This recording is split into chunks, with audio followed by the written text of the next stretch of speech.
जाती है। और इस भेद विज्ञान की प्राप्ति के लिए ही यह परिचय, तप, भावना आदि, ये सारा का सारा मूल गुण आदि का पालन करना, ये जो प्रक्रिया होती है, यह इसी भेद विज्ञान की वृद्धि करने के लिए होती है। तो भेद विज्ञान सबको करने के लिए अपने मन में एक भाव बनाना चाहिए। क्या करने के लिए? हम अपने अपने स्तर पर तो कर ही सकते हैं ना। ठीक है, हम साधुओं की तरह नहीं कर सकते, लेकिन हम भी अपने स्तर पर कुछ तो भेद विज्ञान पर अपना फोकस कर सकते हैं। भेद विज्ञान को भाने के लिए हम कुछ तो अपने मन के अंदर ज्ञान ला सकते हैं और ये देख सकते हैं कि इस भेद विज्ञान से ही हमें सिद्धि की प्राप्ति होगी। जितने भी लोग इस संसार में सिद्ध हुए, आचार्य महाराज ने एक लाइन में कह दिया, भेद विज्ञान के कारण से हुए। और जिन्होंने भेद विज्ञान नहीं किया तो वो संसार में बंधे हैं और संसार में रहेंगे। तो संसार से आत्मा को मुक्त कराने का एकमात्र साधन अंततः जाकर के क्या बनता है? भेद ज्ञान। तो भेद ज्ञान धीरे धीरे बढ़ता जाता है। पहले शरीर के स्तर पर बढ़ता है, फिर मन के स्तर पर बढ़ता है, भावों के स्तर पर बढ़ता है, कर्म के स्तर पर बढ़ता है, तब जाकर के वह अपने आत्म स्वभाव में लीन होता है। सुन रहे हो ना? कितने स्तर हैं?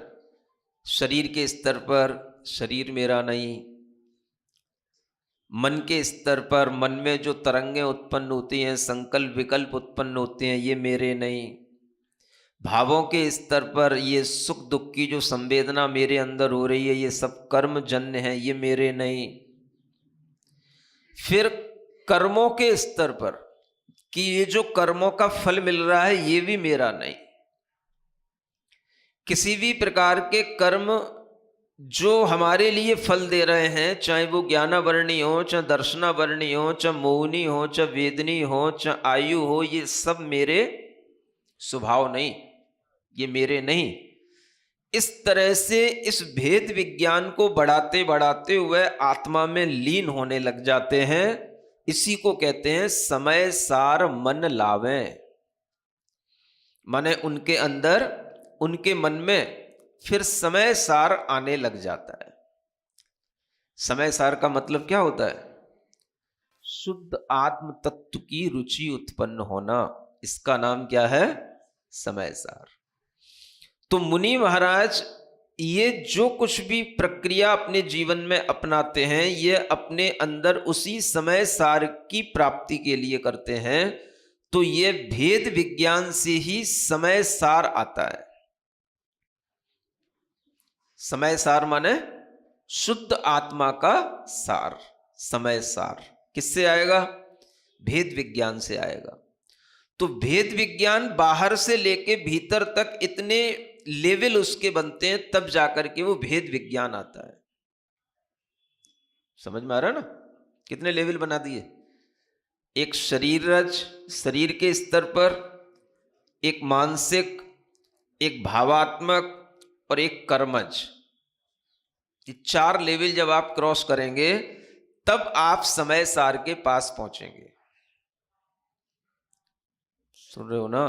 केवल समय सार ग्रंथ रखने से समय सार के पास नहीं पहुंच जाओगे। ये 4 लेवल आपको अपनी श्रद्धा के साथ, अपनी दृढ़ भावना के साथ क्रॉस करते हुए अपने मन को जब आप इस तरह से भीतर ले जाओगे भेद विज्ञान करते हुए, तब आपको वह समय सार समझ आएगा। हाँ, ये है शुद्ध आत्म तत्व का भाव। उसकी किसी भी प्रकार की अनुभूति होगी तो वह इन 4 लेवल पर आपका मन नहीं टिकेगा, तब जाकर के होगी। समझते ना? तो ये समय सार इसीलिए मुनि महाराजों के साथ साथ रहता है। मुनि महाराज कहीं भी रहें, मूलाचार भी उनके साथ चलता है और समय सार भी उनके साथ चलता है। उन्हें ग्रंथ रखने की जरूरत नहीं है, वो बिना ग्रंथ के ही सब कुछ उनके पास रहता है। एक जगह से दूसरी जगह विहार करते हैं तो विहार करके भी अपना स्थान तो बदल लेते हैं, लेकिन वह अपना मूलाचार और समय सार वो उनके भीतर निरंतर चलता रहता है। मूलाचार के अनुसार ही विहार करना, आहार करना, निहार करना, सब कुछ किससे? मूलाचार के अनुसार वो भी चलता रहता है। और जब भी वह कहीं थोड़ा देर विश्राम पाते हैं तो फिर समय सार का भाव लाते हैं। तरह तरह के मौसमों के परिचय होते हैं, कभी शीत परिचय होता है तो कभी उष्ण परिचय होता है, कभी बरसात भी परिचय हो जाता है। लेकिन विहार आदि के काल में मुख्य रूप से शीत परिचय आता है या उष्ण परिचय आता है, क्योंकि वर्षा काल में तो एक जगह रुकना है। क्या सुनते हो? तो मुनि महाराज पहले सोच रहे थे कि भाई ग्रीष्म काल में पहुंचेंगे तो ग्रीष्म काल में ग्रीष्म परिचय कुछ ज्यादा होगा, तो वो ग्रीष्म परिचय भी एक परिचय है। और अगर वो सोचें कि नहीं चलो भाई ग्रीष्म को अवॉइड कर देते हैं, शीतकाल में पहुंचेंगे, तो वो भी एक कम परिचय नहीं है, वो भी शीत भी एक परिचय है। सुनते हो ना? तो परिचय तो मुनि महाराज को सहन करने ही होते हैं। कहीं से कहीं तक जाना है, या तो वो ग्रीष्म काल में विहार करके जाएंगे या शीतकाल में जाएंगे, है ना?